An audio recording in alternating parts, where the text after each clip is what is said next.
ये जो सवाल हैं जो कि अभी मैं कराने वाला हूँ, ये रेलवे के अभी आए हुए सवाल हैं, इसलिए ये रेलवे के आने वाले जो पेपर है, जैसे आरपीएफ कांस्टेबल का एग्ज़ाम शुरू ही होने वाला है, उसके हिसाब से ये सवाल बहुत ही महत्वपूर्ण है।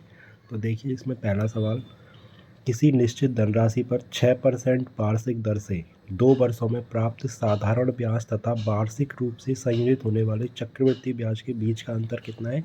78 रुपये। यहाँ देखिए, अगर 6% दर है और 2 वर्षों के लिए, तो 6% की दर से 2 वर्षों के लिए साधारण ब्याज देखें तो क्या होगा? R इंटू टी 12 होगा। और इसी के हिसाब से अगर हम देखें CI चक्रवृद्धि ब्याज क्या होगा, ये आपको आना चाहिए। अगर 6% है और 2 वर्षों के लिए, तो 6 और 6 12.6 गुणा में 6 36%।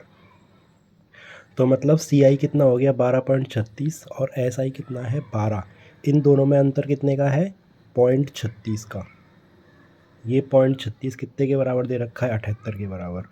हमसे पूछा है धनराशि याद कीजिए, मतलब अगर अपना मूलधन निकालना है हमें, तो बिल्कुल आसान है। 78/36, यहाँ से पॉइंट हटाएंगे तो ऊपर 100 हो जाएगा, और धनराशि कितने में आएगी? 100 में। इसे हल कर लीजिए। हल करना पड़ेगा क्योंकि इसमें पूछा उसने पूर्णांकित किए बिना पूर्णांक में अंतर दीजिए। तो यहाँ से अगर देखें तो 4 से 4 नाम 36, और ये 4 से 25 बार जाएगा। अब इनको गुणा कीजिए, 2 जीरो तो है ही। 25 अट्ठे 200, हासिल 20, 25 सत्ते 175 और 20 195। बिल्कुल हल करना पड़ेगा ये, बटे में 9। 9 दूनी 18, सारे ऑप्शन हैं। फिर यहाँ पे 1 9 एकम 9 15 हो जाएंगे, कितने बचे? 6 60 हो जाएंगे। 9 छिक्की 54, 216 सभी में है। कितने बचे? दोबारा से 6 बचेंगे, फिर से 60 हो जाएंगे। 9 छिक्की 54, फिर से 60 हो जाएंगे। 9 छिक्की 54, 21 666, ऑप्शन नंबर बी। बिल्कुल आसान सवाल है। तो CI अभी हम निकालेंगे, जैसे 6% का 2 वर्ष के लिए हमने कैसे निकाला? पहले 6 + 6 12 पॉइंट, फिर जो परसेंट है वो 6 गुणा में 6 36, इस तरीके से। सेल के दौरान राघव ने 70 रुपये मूल्य की नोटबुक को 40% छूट, 40% का भिन्न क्या होगी? 40/100, 2/5, मतलब 70 पे अगर उसने 2/5 की छूट दी तो उसने कितने रुपये की बचत करी? 2/5 करेंगे, यहाँ 14 बार, 14 दूनी 28, 28 रुपये उसने यहाँ बचाए। और 20 रुपये अंकित मूल्य की एक छूट को 35% की छूट, 35%, इसका 35/100 पचहत्तर 35 और 5 थे 100/20 आ जाएगा, 7/20। इसकी भिन्न मिटा लेंगे 35% की, तो यहाँ पे 20 रुपये की पे कितने रुपए की छूट दी? 7/20 की। 20 से गया 20, कितना आ गया? 7। तो कुल छूट कितनी हो गई, ये उसने पूछा है। सेल के कारण उसने कितनी बचत की? तो 28 और 7 कितना आ जाएगा? 35 आंसर। यहाँ देखिए, ये सवाल बहुत आसान होते हैं, इसे ढंग से देखिए। आधार यहाँ पे 7, यहाँ भी 7 और यहाँ भी 7, तो इन तीनों को पहले हल कर लो। 2 और 1 3, 3 और 4 7, 7/7 आएगा। पहले कितना आ गया? 1, प्लस 5/14 माइनस के 3, यहाँ 5/14, 1 माइनस 3 कितना आएगा? माइनस के 2 आएगा। अब इसे हल कर लो, भिन्न मिटा लो। यहाँ 14, यहाँ 5 माइनस 14 दूनी 28, तो आंसर 5 माइनस 28 कितना आएगा? माइनस के 23। कौन सा? ऑप्शन नंबर डी, बटे में 14।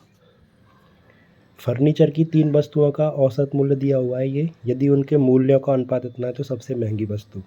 चाहे तो ऑप्शन से देख सकते हैं, यहाँ पे सबसे महंगी वस्तु का अनुपात कितना होगा? 7। 7 जिसका भी आंसर होगा, जिस ऑप्शन में 7 का भाग जाएगा वही अपना आंसर होगा। या फिर पूरा करें इसे, इसमें दे रखा है उसने 3 वस्तुओं का औसत मूल्य, तो कुल मूल्य कितना हो जाएगा? 3 गुणा में 15, 915। भाई ये औसत है 3 का, तो कुल देखेंगे तो 3 गुणा में ये हो जाएगा। अब उसने पूछा है सबसे महंगी वस्तु का मूल्य, तो ये कुल कितने के बराबर दे रखा है? 5 और 3 8, 8 7 15 के बराबर। लेकिन हमसे क्या पूछा है उसने? सबसे महंगी वस्तु, मतलब कितने का निकालना है? 7 का। अब इसे हल कर लो, यहाँ ये कटेगा, 15 से 15 एकम 15, 9 में जाएगा नहीं, भाग टूटेगी 0, 15 छक्की 90, 1 बचा 15, 15 एकम 15, ये कट गया। अब देखो यहाँ पे ऑप्शन एक बार ढंग से चेक करो। 1061 गुणा में 7 × 21, तो 21 गुणा में 1000 लगभग 21,000 तो होगा ही। ये नहीं हो सकता, ये नहीं हो सकता, ये भी नहीं हो सकता। आंसर क्या होगा? Option number B. वर्ष के प्रथम 3 महीनों में मानव की प्रति माह औसत आय कितनी है? 76,096। तो 3 माह में इतनी है औसत आय, तो कुल आय देखेंगे तो 3 गुणा में 76,096। अप्रैल में उसकी आय प्रथम 3 महीनों की औसत आय 75% अधिक थी। तो 75% की भिन्न मिटाओ 75/100 3/4। मतलब कि अप्रैल में जो उसकी आय थी प्रथम 3 महीनों में कितनी थी? 76,096। इसका 3/4 75% अधिक थी, मतलब प्लस की 3/4। तो 4 और 3 7/4 होगी। ये हो गई पहले 3 महीने की, ये हो गई अप्रैल माह की। अब बोल रहा है यदि पूरे वर्ष के लिए उसकी औसत आय कितनी है? 4 में 400 600, 4 में 660। ये पूरे वर्ष के लिए है, तो गुणा में 12 होएगा कुल निकालेंगे तो पूछा है मई से दिसंबर तक। भाई 4 माह की हो गई ये, तो कितने महीने बचे? 8 महीने। मान लो 8 महीने का औसत आय कितनी है? x है, तो 8x हो जाएगा बराबर ये। अब उसने पूछा है तो उसकी मई से दिसंबर तक औसत आय, मतलब x का मान तुम्हें यहाँ पे निकालना है। अब इसे कैसे हल करेंगे? तो देखो यहाँ पे ये पूरा कॉमन है, इसमें थोड़ी बड़ी है संख्या है लेकिन बहुत आसान है। 76,096 कॉमन है इनटू में, यहाँ बचेगा 3 प्लस में 7/4। ये मौजवानी करना है। 4 थी 12, 12 और 7 19/4। 4 से इसे काटेंगे, 4 एकम 4, कितना हो जाएगा? 3 4 नाम 36, ये 0, 4 दूनी 8 और 4 चौका 16। ये आ गया। तो यहाँ पे कितना आ जाएगा? ये 54 में 660 गुणा में 12 माइनस के 19 0 24 गुणा में 19। इसे इधर ले जाएंगे और बटे में देखो 8x है, बटे में क्या आ जाएगा? 8। अब इसे आपको हल करना है।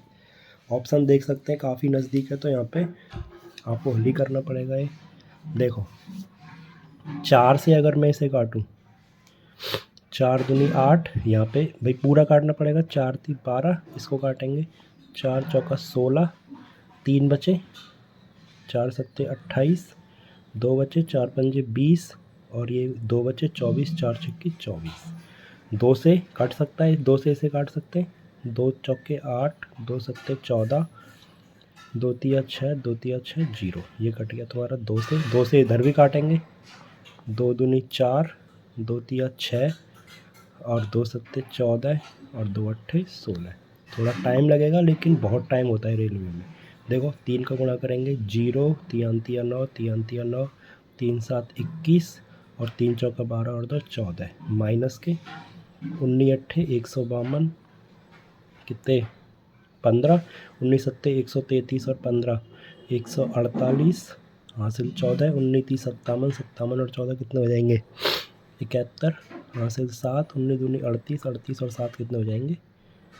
45। इसमें से घटाओ तो देखो वैसे तो 10 में से 2 घटाएंगे 8, इकाई का अंक 8 आएगा। कौन सा ऑप्शन है? ऑप्शन नंबर सी है, चाहे आप इसे पूरा भी कर सकते हैं। अगला सवाल, दो संख्याओं का एचसीएफ और एलसीएम दे रखा है। यदि एक संख्या दूसरी संख्या का 9/2 है, संख्याओं का अनुपात दे रखा है 9:2। बिल्कुल आसान सवाल है। एचसीएफ गुणा में एलसीएम 57 गुणा में 114 बराबर पहली संख्या 9x मान लो इनटू में दूसरी संख्या। बिल्कुल आसान सवाल है ये। यहाँ से कुछ कट रहा है, जैसे 2 से कितनी बार कट जाएगा? 2 पंजे 10 और 2 सत्ते 14, इतनी बार ही कटेगा। अब आपन से पूछा है उसने, तो बड़ी संख्या याद कीजिए।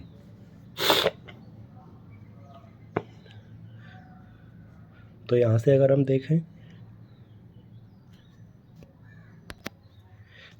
हम देखें तो 9 ये 3 से 3 या 9 और ये कितनी बार कटेगा? 19 बार। इधर भी 3 से 57 कितनी बार? 19 बार।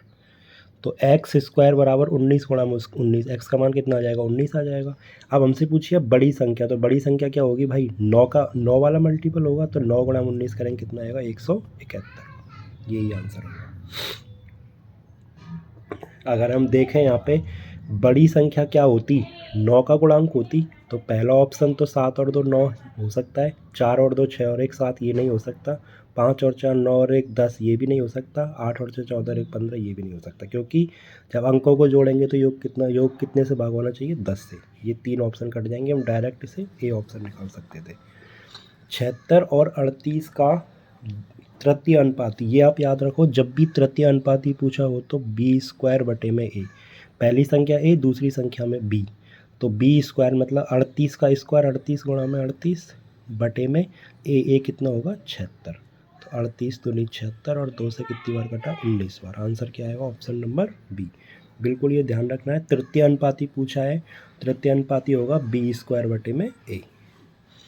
शरद अपनी यात्रा 8 घंटे में पूरी करता है। वह आधा दूरी 90 किलोमीटर की चाल से और शेष दूरी इतने की चाल से तय करता है। यात्रा की कुल दूरी देखो उसने कितनी देर में तय किया है? 8 घंटे में तय करी है। माना कि कुल दूरी 2x है, तो आधी दूरी क्या होगी? x। तो x भाग उसने, भाई ये क्या है? समय बराबर दूरी बटे में चाल। पहली भाग चाल कितनी है? 90 प्लस दूसरी x बटे में दूसरी चाल कितनी है? 30। कोई दिक्कत नहीं होनी चाहिए यहाँ आपको। यहाँ बिल्कुल आसान है, भिन्न मिटाओ 90, यहाँ x प्लस ये कितना आ जाएगा? 3x आ जाएगा, तो 4x बटे में 90। 4 से कितनी बार गया? 2 बार, तो x का मान कितना आ जाएगा? 90 गुणा में 2 180। ये तो क्या आ गई? आधी दूरी आई, उसने पूछी है कुल दूरी कितनी होगी, तो भाई कुल दूरी कितनी होगी? 2x होगी, तो 180 गुणा में 2 कितना आंसर आएगा? 360। अगला देखिए, 137 का स्क्वायर का मान याद कीजिए। देखो ऑप्शन लगभग बराबर हैं, तो हम कैसे इसे हल कर सकते हैं? 147 है। 147 क्या लिख सकते हैं? 21 सत्ते 147, 7 ये हो सकता है। अगर देखें हम यहाँ पे तो 7 का गुणांक होगा, या 7 × 21, 3 का भी मल्टीपल आंसर होगा। 3 का देखो पहले, ये 6 और 3 9, ये ऑप्शन हो सकता है। 9 6 और 6 12 और 3 15, ये भी हो सकता है। 6 और 3 9, ये नहीं हो सकता। ऑप्शन नंबर सी कट गया हमारा। ये 6 और 3 9, 2 और 1 3, ये भी हो सकता है। अभी भी हमारे 3 ऑप्शन इसमें बचे हुए हैं। अब देखो 7 का भी होगा, 7 का भाग देकर देख लो। 7 एकम 7 21, 7 8 56, ये हो सकता है। 7 21, फिर 7 9 63, ये भी हो सकता है। फिर 7 21 और ये कितनी बार जाएगा? 7 9 63, ये नहीं हो सकता। 2 ऑप्शन हम कर चुके हैं एलिमिनेट। अब हमारे बचे सिर्फ 2 ऑप्शन, लेकिन हमें ये हल ही करना पड़ेगा। इसमें ये ऑप्शन भी नहीं रहेगा। 7 21, 7 9 63, कितने बचे? 3 39, तो इसमें भाग नहीं जाएगा। सिर्फ ऑप्शन नंबर कौन सा होगा हमारा? Option number A. और अगर आपके पास टाइम बचा हुआ है तो आप आराम से 147 गुणा 147 कर सकते हैं, या इस तरीके से। भाई 147 में ये 21 गुणा 7, इसमें किस किस का मल्टीपल होगा? 3 का होगा, 7 का भी होगा। पहले 3 का भाग दे के देख लो, फिर 7 का दे के देख लो। अगला, 16 वस्तुओं का विक्रय मूल्य 12 वस्तुओं के क्रय मूल्य के बराबर है। बिल्कुल आसान सवाल है। 16 का विक्रय मूल्य, 16 गुणा में विक्रय मूल्य बराबर 12 का क्रय मूल्य। तो अगर देखें यहाँ से 16 बटे में 12, यहाँ हो जाएगा क्रय मूल्य बटे में विक्रय मूल्य। 4 × 12 और 4 चौका 16, मतलब क्रय मूल्य 4 है तो विक्रय मूल्य कितना है? 3। तो भाई अगर हमने ख़रीदा 4 में है और बेचा 3 में है, तो हमें 1 रुपये की हानि हुई। हानि हमेशा किस पे होती है? हानि अलावा हमेशा क्रय मूल्य पर। तो 1/4, 1/4 प्रतिशत पूछा है, तो गुणा में 100, कितना? 25% की क्या हानि? Option number C. ये सवाल बिल्कुल आसान होते हैं, ढंग से देखो एक बार इसे। इन सवालों में आपको, जैसे यहाँ पे देखो, सबसे कहाँ से हल करेंगे? इस छोटे कोष्ठक से हल करेंगे। 7 - 2 कितना आएगा? 5। 5 यहाँ 30 बटे में 5 गुणा में 5, तो भाई 5 से 5 कट के कितना बचा? 30 बचा। यहाँ तक कोई दिक्कत नहीं। इसे हल करेंगे 5 से 15 कितनी बार? 3 बार। तो यहाँ देखो ये पूरा कट चुका था, यहाँ बचा 30, यहाँ 32 भाग 8, तो 8 चौका 32 गुणा में इस पूरे कोष्ठक में क्या बचा? 3 प्लस में 30, कितना आ जाएगा? 33। तो 33 दूनी 66 दूनी 132। बिल्कुल ऑप्शन नंबर सी आंसर होगा। एक 1136 मीटर लंबी एक रेलगाड़ी किसी खंभे को 71 सेकंड में पार करती है। तो रेलगाड़ी द्वारा 656 मीटर लंबे प्लेटफॉर्म को पार करने में लिया गया समय। जब कोई भी रेलगाड़ी जैसे कोई प्लेटफॉर्म और खंभे को एक ही चाल से पार कर रही है, तो भाई चाल बराबर क्या होता है? दूरी बटे में समय।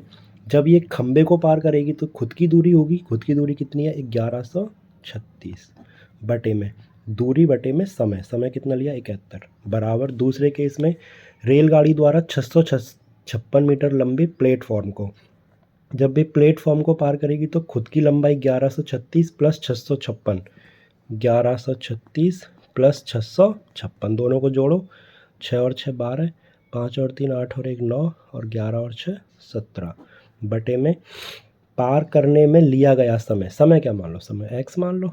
अब यहाँ से इसे बस आपको हल करना है। अगर आप ढंग से देखो, चाहे तो आप सोच भी सकते हैं, वैसे देखो यहाँ 1 है और यहाँ है 6, तो 10 में तो 710 ही होगा, एक और आगे बढ़ाएंगे मतलब कितने 16 में आ सकता है। एक बार 16 से काट के देखो, 16 एकम 16, 6 आएगी यहाँ से ले, 16 सत्ते 112, 112 और 113, बिल्कुल ये कितनी बार कटेगा 16 बार। तो यहाँ 16 से इसे काटेंगे, 16 एकम 16, कितने बचे 1 19 हो जाएंगे, 16 एकम 16 कितने बचे 3 32 हो जाएंगे, 16 दूनी 32, एक्स का मान कितना आ गया 112, बिल्कुल ऑप्शन नंबर डी होगा। इसी प्रकार लास्ट ये है 13वां क्वेश्चन, इसमें दिया साधारण भिन्न के रूप में व्यक्त करो। तो यहाँ देखो अगर पूरे के ऊपर बार है तो 54 बटे में जितनी संख्या के ऊपर बार है उतने 9 आ जाएंगे, 2 के ऊपर बार है तो 9 और 9 आ गए। आगे यहाँ पे देखो 2 के ऊपर बार नहीं है तो सबसे पहले इस पूरी संख्या को लिखो 23 माइनस जिसके ऊपर बार नहीं है उस संख्या को लिखो बटे में जितनी संख्याओं के ऊपर बार है, कितने के ऊपर बार है 1 के ऊपर, उसके लिए 1 9 आ जाएगा। फिर जिस संख्या के लिए बार नहीं है, जितनी संख्याओं के लिए बार नहीं है, कितने के लिए नहीं है 1 के लिए नहीं है, तो उसका क्या आएगा 0। यहाँ 54 बटे में 99 प्लस 23 माइनस 2 कितना हो जाएगा 21 बटे में 90 कट रहा है यहाँ से 3 7 21 और ये कितनी 30 बार, 3 से कितनी बार कटेगा 18 बार और ये कितनी बार 33 बार। यहाँ अगर लघुत्तम लेंगे 33 गुणा में 3 कितना आएगा 99 और एक जीरो भी लेना पड़ेगा, तो 33 तिया 30 बार, भाई चाहे से क्रॉस मल्टीप्लाई कर लो, 18 × 3 = 54 540, फिर यहाँ 33 ही आएगा, ऐसे कर लो 7 × 3 = 21 क्रॉस मल्टीप्लाई 21 और 2 23, 500 और 200 700 771, 771 बटे में 990, कौन सा ऑप्शन होगा ऑप्शन नंबर ए।